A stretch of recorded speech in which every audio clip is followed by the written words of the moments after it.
নমস্কার, আমি অ্যাস্ট্রোলজার সুব্রততে বলছি। আজ 15ই আগস্ট 1947 সালের এই দিনে আমাদের ভারতবর্ষ স্বাধীন হয়েছিল। আজ 80তম স্বাধীনতা দিবস। জ্যোতিষশাস্ত্র বলে একটা দেশেরও জন্মছক আছে বা জন্মছক থাকে। 15ই আগস্ট 1947 সাল রাত 12টা এই সময় ভারতের জন্ম। আর সেই ছকে ভারতের কারগ্রহ হলো বৃহস্পতি গুরু। বৃহস্পতি মানে জ্ঞান, বৃহস্পতি মানে ধর্ম, বৃহস্পতি মানে ত্যাগ। আমাদের স্বাধীনতা সংগ্রামীরা ঠিক এই গুরুর আদর্শেই চলেছিল।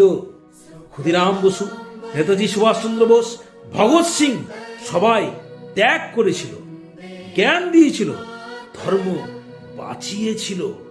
কিন্তু শুধু 1947 সালে স্বাধীন হলেই হবে না। আজ 2026 সাল, অর্থাৎ 2026 সালে দাঁড়িয়ে আমাদের নিজেদের স্বাধীন করতে হবে। লোভ থেকে স্বাধীন, হিংসা থেকে স্বাধীন, অলসতা থেকে স্বাধীন। জ্যোতিষশাস্ত্রীরা বা জ্যোতিষবিদ বলে দেশের কুণ্ডলী ভালো থাকলে নাগরিকের কুণ্ডলী ভালো হয়, আর নাগরিকের কর্ম ভালো থাকলে দেশের কুণ্ডলী ভালো হয়। তাই আসুন আজ শপথ নিই, নিজের কর্ম ঠিক করব, সততা রাখবো, একতা রাখবো। তাহলেই দেখবে আমাদের ভারতের গ্রহ আরো শক্তিশালী হবে।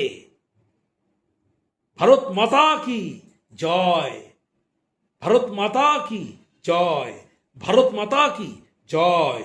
জয় হিন্দ, বন্দে মাতরম, বন্দে মাতরম, বন্দে মাতরম। রাধে রাধে।